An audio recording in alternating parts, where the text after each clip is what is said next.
तो आज जो हम लोग पढ़ेंगे इम्परफेक्शन इन सॉलिड, ठीक है। तो हम इम्परफेक्शन क्या है, ये सारा पार्टिकल अपनी जगह पे रहे,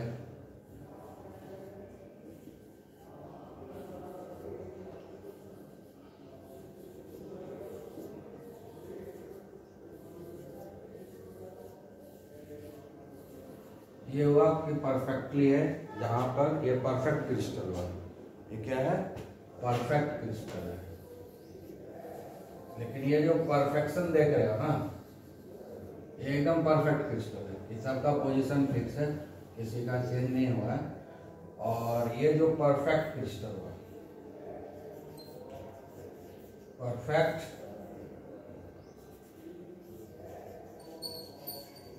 क्रिस्टल, लेकिन ये जो है कहां पर संभव है मालूम है? Absolute zero.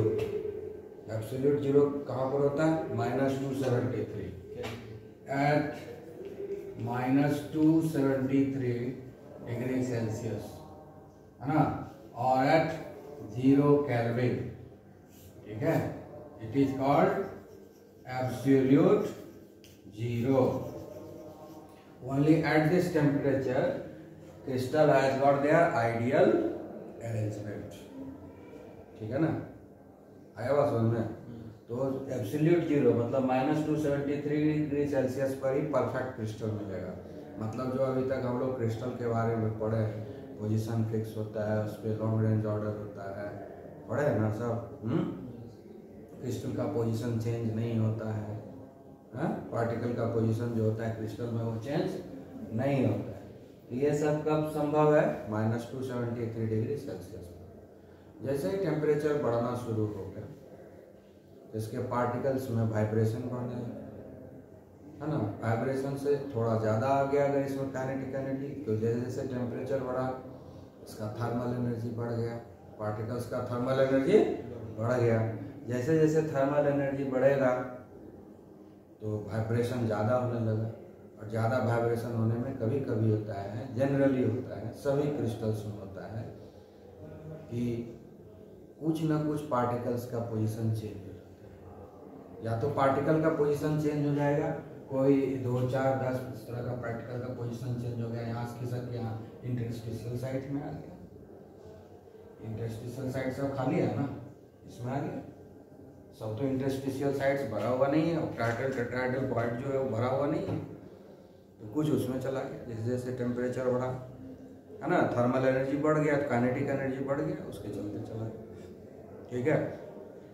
कभी कभी होता है क्या है, इसी से कुछ पार्टिकल जो है निकल गया बाहर, क्रिस्टल को छोड़ के ही बाहर आ गया, तो वैकेंसी हो गई, समझिए ना।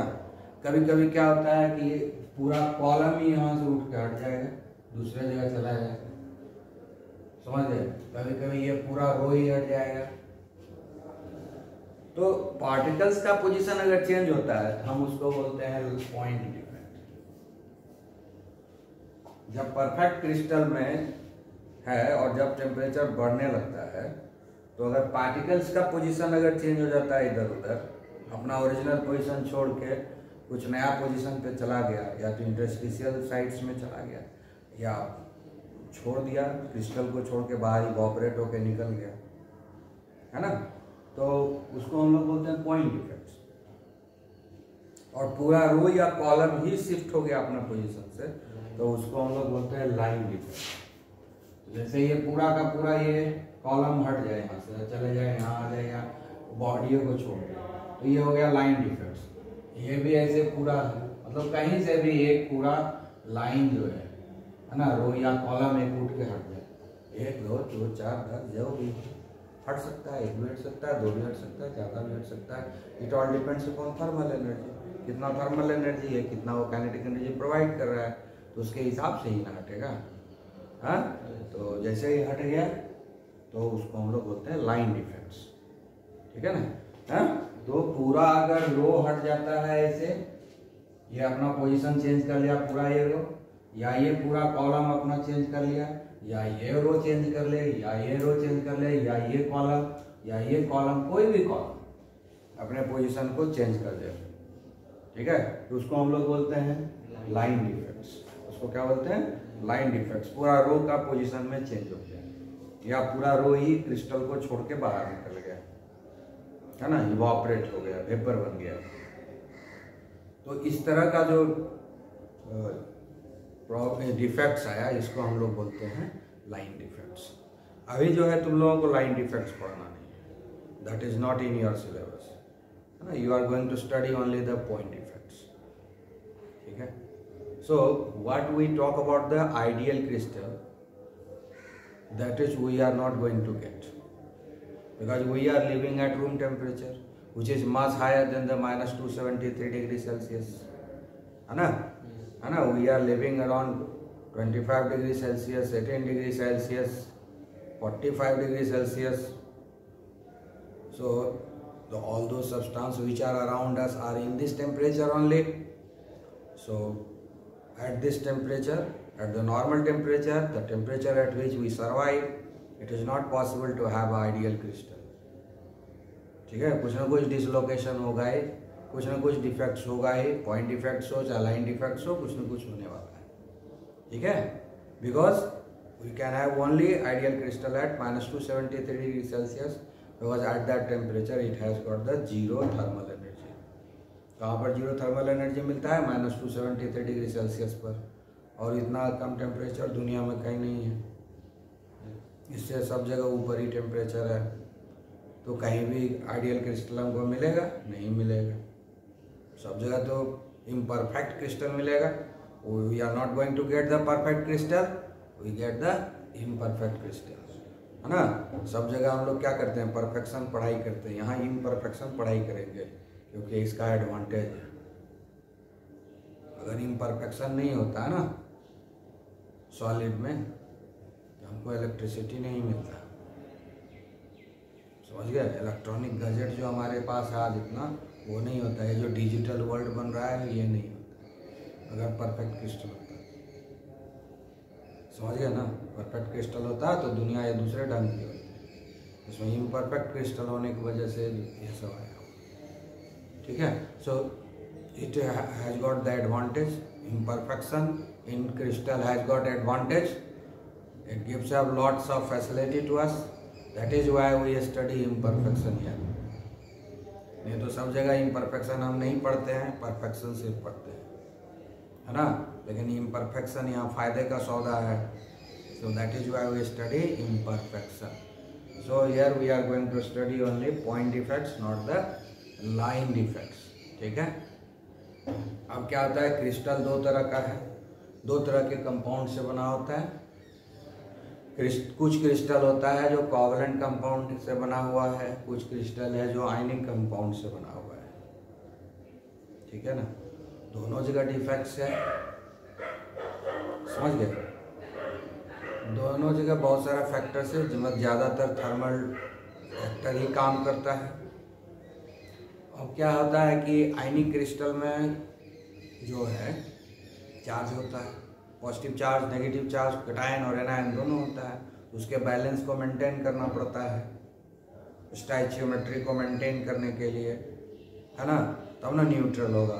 और कोवलेंट कंपाउंड जितना होता है उसमें वो प्रॉब्लम नहीं है, क्योंकि वहाँ चार्जेज होता नहीं है ना।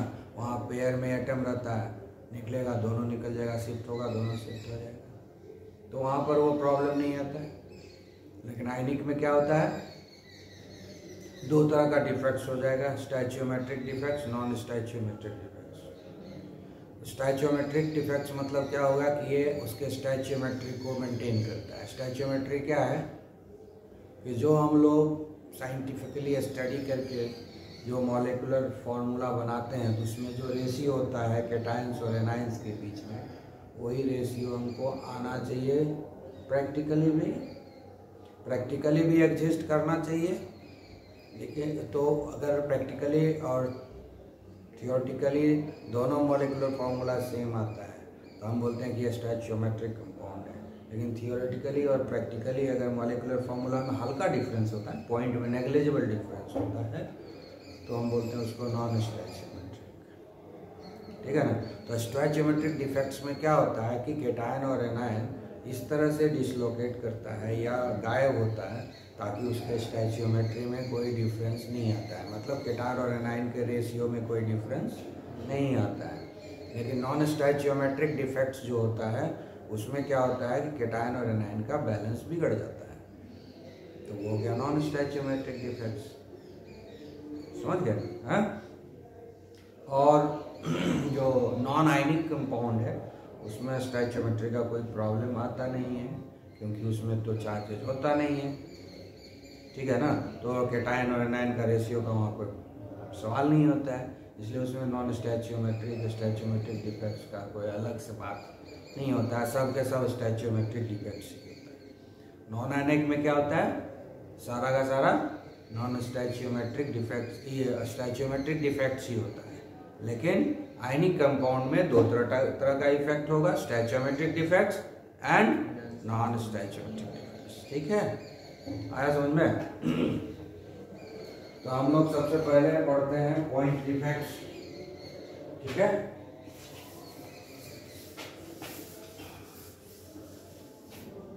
तो पॉइंट डिफेक्ट्स, अब हम लोग पढ़ेंगे point defects. Point defects means change in the position of the lattice sites, change in the position of lattice sites, है ना, change in the position of few particles, है ना, that is called point defects। तो point defects अगर हम non ionic substance में बात करें तो दो तरह का डिफेक्ट्स आएगा, ठीक है। एक आएगा vacancy defects for non ionic compounds, non ionic crystals. दो तरह का डिफेक्ट होगा, एक होगा वैकेंसी डिफेक्ट्स, वैकेंसी डिफेक्ट्स, ठीक है, और दूसरा होगा इंटरस्टिशियल डिफेक्ट, इंटरस्टिशियल डिफेक्ट्स, ठीक है। आई बात समझ में। नॉर्मल टेम्परेचर पर तो ये परफेक्ट क्रिस्टल रहता है ना, समझ गए, क्लियर। अब क्या होगा, वैकेंसी डिफेक्ट्स में कुछ जो है इससे गायब हो गया, जैसे ये यहाँ से ये गायब हो गया, यहाँ से ये गायब, ये हो गया हमारा पॉइंट डिफेक्ट्स में वैकेंसी डिफेक्ट्स। ये क्या हो गया, वैकेंसी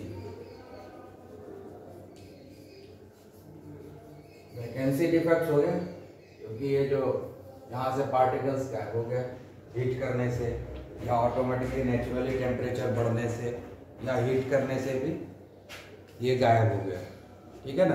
हाँ, मतलब जो अपना साइट है उसको छोड़ करके क्रिस्टल से बाहर निकल गया, मतलब वो क्रिस्टल का हिस्सा ही नहीं है ना, द लेफ्ट द क्रिस्टल, है ना, इसको बोलते हैं हम लोग वैकेंसी डिफेक्ट्स, ठीक है, समझ में आया वैकेंसी डिफेक्ट्स, क्लियर। अब है इंटरस्टिशियल साइट्स। इंटरस्टिशियल साइट्स में क्या होता है कि अपना ओरिजिनल पोजीशन को छोड़ दिया, ठीक है, अपने ओरिजिनल पोजीशन को छोड़ दिया और बीच में इंटरस्टिशियल साइट्स में, एक तो हम एक दिखा रहे हैं, ऐसा कहीं भी हो सकता है ना। बीच में जो ये खाली हो गया, ये पोजीशन खाली हो गया, पहले क्या था अभी बताया था कि ये पोजीशन खाली था, अब ये पोजीशन खाली है और ये पोजीशन खाली है और यहाँ आ गया, ये हो गया हमारा इंटरस्टिशियल डिफेक्ट, इंटरस्टिशियल डिफेक्ट, जो कि इंटरस्टिशियल पोजीशन पे आ गया, ठीक है। इसको डिसलोकेशन डिफेक्ट भी बोल सकते हैं, डिसलोकेशन डिफेक्ट। डिसलोकेट हो गया ना, ओरिजिनल पोजीशन को छोड़ करके दूसरे पोजीशन पे चला गया, इसको हम लोग बोलते हैं डिसलोकेशन डिफेक्ट, ठीक है, क्लियर। तो इसमें कोई प्रॉब्लम नहीं है, नॉन आयनिक में तो स्टैचियोमेट्री का कोई प्रॉब्लम नहीं है, क्योंकि इसमें केटायन और एनायन होता नहीं है, ठीक है ना, इसलिए इसमें वो सब कोई प्रॉब्लम नहीं है। ठीक है, आया समझ में। अब है फॉर आयनिक क्रिस्टल, ठीक है, फॉर आयनिक क्रिस्टल, समझ गए। आयनिक क्रिस्टल में क्या होता है, अच्छा एक चीज जो वैकेंसी डिफेक्ट्स जनरली क्या होता है कि वैकेंसी डिफेक्ट्स वहाँ होता है जहाँ पर कि सारे जो कॉन्स्टिट्यूएंट पार्टिकल्स है ना उसका साइज सेम होता है। वैकेंसी डिफेक्ट कहाँ होता है, कॉन्स्टिट्यूएंट पार्टिकल जितना भी है जिससे कि क्रिस्टल बना हुआ है सारे का साइज सेम है, लगभग सेम है, समझ गए ना। उसमें दो रहेगा है, दो जो पेयर में रहता है सब एटम सब, वो सब का साइज सेम होता है, तो क्या होता है वो गायब हो जाता है।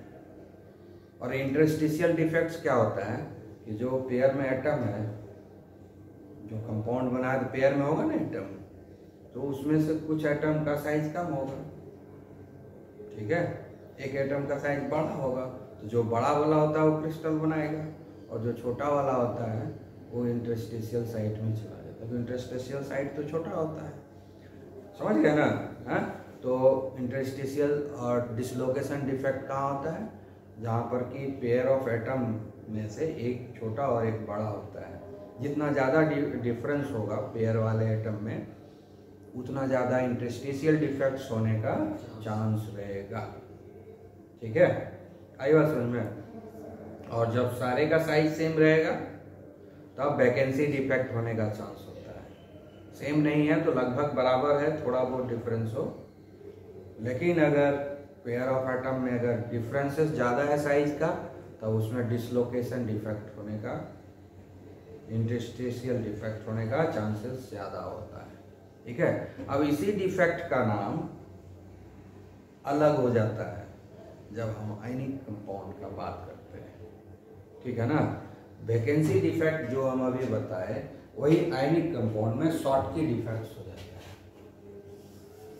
है ना। वैकेंसी डिफेक्ट जिसको होता है ना वही आयनिक कंपाउंड में शॉर्ट की डिफेक्ट्स हो जाता है, ठीक है, शॉर्ट की डिफेक्ट्स हो जाएगी, ठीक है। और इंटरस्टिशियल डिफेक्ट को हम लोग बोलते हैं फ्रेनेल डिफेक्ट्स,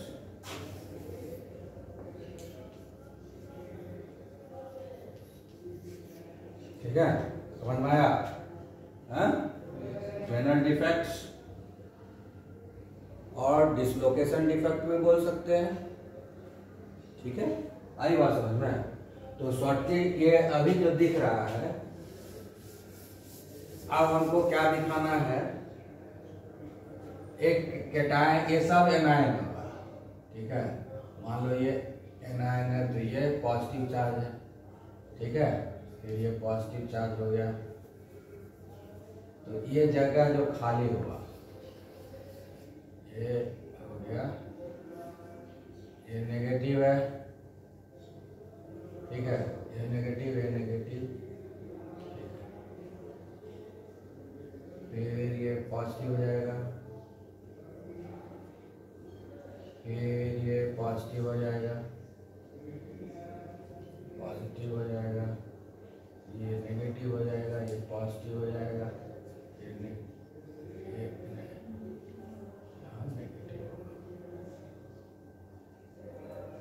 पॉजिटिव होगा, ठीक है।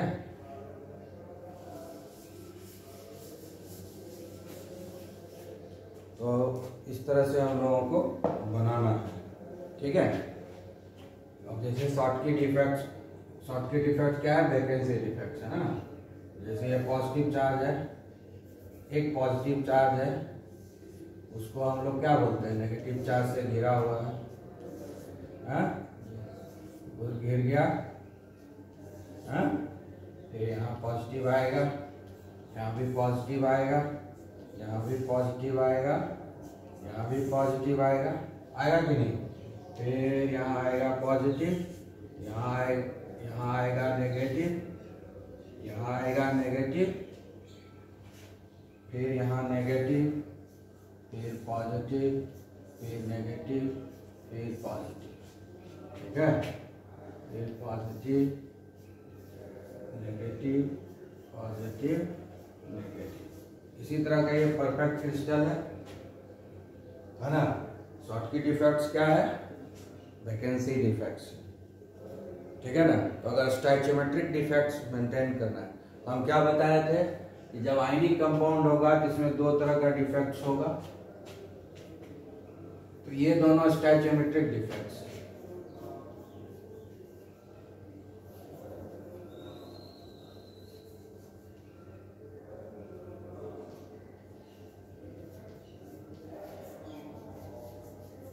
क्योंकि इसमें स्टैचियोमेट्री मेंटेन है, ये दोनों क्या है? स्टैचियोमेट्रिक डिफेक्ट्स है, क्योंकि ये स्टैचियोमेट्री इसमें मतलब केटायन और एनायन का रेशियो में कोई चेंज नहीं होगा। तो शॉर्टकी डिफेक्ट्स क्या है? वैकेंसी डिफेक्ट्स है। तो वैकेंसी होगा तो अगर एक केटायन का हुआ है तो एक एनायन का भी होगा। तो जैसे मान लो कि हटा दी केटायन को, एक एनायन को भी हटा दी, बैलेंस हो जाएगा। ये हुआ शॉर्टकी डिफेक्ट्स। ये क्या हो गया? Schottky defects. केटायन भी और एनायन भी, एक केटायन हुआ एक केटायन, मतलब जितना पॉजिटिव चार्ज जाएगा उतना ही नेगेटिव चार्ज भी बॉडी से निकल जाएगा, है ना। नंबर ऑफ केटायन नहीं देखना है, देखना है कि कितना पॉजिटिव चार्ज और कितना नेगेटिव चार्ज, बैलेंस में जाएगा। अगर 2 पॉजिटिव चार्ज निकला है तो 2 नेगेटिव चार्ज भी निकलेगा, ठीक है। 3 पॉजिटिव चार्ज निकला है तो 3 नेगेटिव चार्ज भी निकलेगा। तो ये कब होता है? जब केटायन और एनायन का साइज कंपेरेबल होता है। केटायन और एनायन का साइज कंपेरेबल होता है, मतलब लगभग बराबर होता है ना। केटायन और एनायन के साइज में डिफरेंस नहीं होता है ज्यादा, लगभग बराबर होता है। तो उस केस में क्या होता है? केटायन और एनायन दोनों ही क्रिस्टल को छोड़कर निकल जाता है ना। ये हीट करने से भी हो सकता है और भी दूसरे फैक्टर से हो सकता है। समझ में आया? क्लियर? तो ये हो गया हमारा शॉर्टकी डिफेक्ट। क्लियर? इसमें क्या हुआ है? ये जगह खाली हो गया है ना, जगह तो उतना ही लिया हुआ है लेकिन ये जगह वैकेंसी हो गया है, तो डेंसिटी डिक्रीज हो गया, मास डिक्रीज हुआ ना। केटायन का भी मास होता है, एनायन का भी मास होता है। केटायन का भी मास होगा और एनायन का भी मास होगा, तो दोनों मास तो निकल गया, लेकिन जगह तो उतना ही कवर किए हुए है, वॉल्यूम तो उतना ही है इसके पास, लेकिन मास तो कम हो गया केटायन और एनायन के निकलने से। तो ये क्या हो गया? डेंसिटी कम हुआ कि नहीं, है ना। डेंसिटी कम हुआ, ठीक है। तो ये सब क्या होता है? जैसे सोडियम क्लोराइड, पोटेशियम क्लोराइड, ये सब में होता है। ये किस में होगा? शॉर्टकी डिफेक्ट किस में होता है? जैसे सोडियम क्लोराइड है, पोटेशियम क्लोराइड है, सीशियम क्लोराइड है, ठीक है, और पोटेशियम ब्रोमाइड में भी होगा। सिल्वर ब्रोमाइड पोटेशियम ब्रोमाइड में ज्यादा डिफरेंस आ जाएगा। सिल्वर ब्रोमाइड, ये सब में होता है शॉर्टकी डिफेक्ट्स। ये सब में क्या होता है? शॉर्टकी डिफेक्ट्स होगा। क्लियर है? और इसमें जो सिल्वर ब्रोमाइड है ना, ये सिल्वर ब्रोमाइड दोनों डिफेक्ट देता है, फ्रेनेल और शॉर्टकी दोनों। ये वाला दोनों में दे सकते हैं, ठीक है ना, क्योंकि वो दोनों बराबर नहीं, लगभग बराबर है, जबकि ये सब बहुत बराबर है केटायन। आई बात समझ में? हाँ, क्लियर? अब जो है, अब फ्रेनेल डिफेक्ट्स देखेंगे। फ्रेनेल डिफेक्ट्स में क्या होता है? जैसे यहाँ पर केटायन है और यहाँ पर एनायन, ठीक है ना। हाँ, आई बात समझ में? क्लियर? अब यहां से ये हट जाएगा,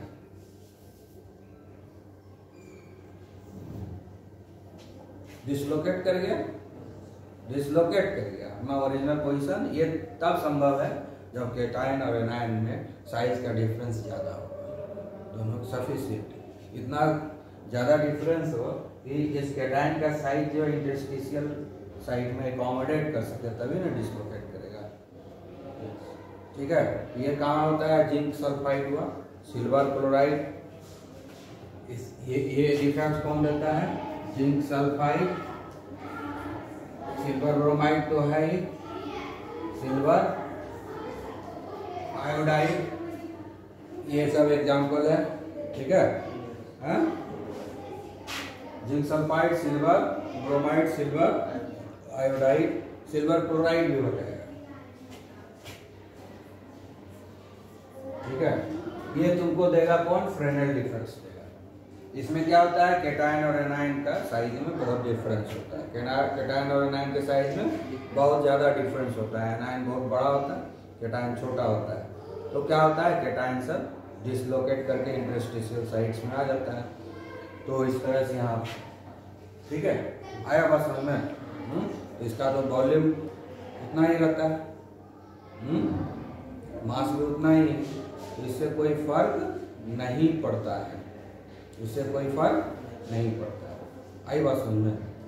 जिसमें कि सिल्वर ब्रोमाइड क्या होता है कि दोनों देता है, शॉर्टकी डिफेक्ट्स भी देता है और फ्रेनेल डिफेक्ट्स भी देता है। तो अब ये हो गया हमारा फ्रेनेल डिफेक्ट्स, समझ में आ गया फ्रेनेल डिफेक्ट्स, ठीक है? हाँ, तो एक में जो है डेंसिटी बढ़ता है और स्टाइचियोमेट्रिक, इसमें डेंसिटी जो है घट जाता है। किसमें? शॉर्टकी में डेंसिटी घट जाता है क्योंकि वो डिसलोकेट कर जाता है, ये क्रिस्टल को ही छोड़ देता है। तो मास घट गया, वॉल्यूम उतना ही रहा, ठीक है?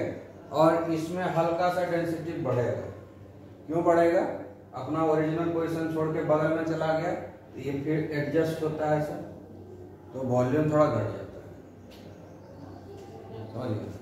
जैसे ये यहाँ शिफ्ट हो गया, मान लो ये यहाँ शिफ्ट हो जाए, ये जगह खाली हो गया ना, तो हल्का सा रीअरेंजमेंट होगा, सिकुड़ेगा, जगह कम हो जाएगा, मास तो उतना ही रह गया, मास तो उतना ही रह गया ना, क्योंकि निकला तो नहीं कुछ, सिर्फ डिसलोकेट हुआ है अपनी जगह से दूसरे जगह।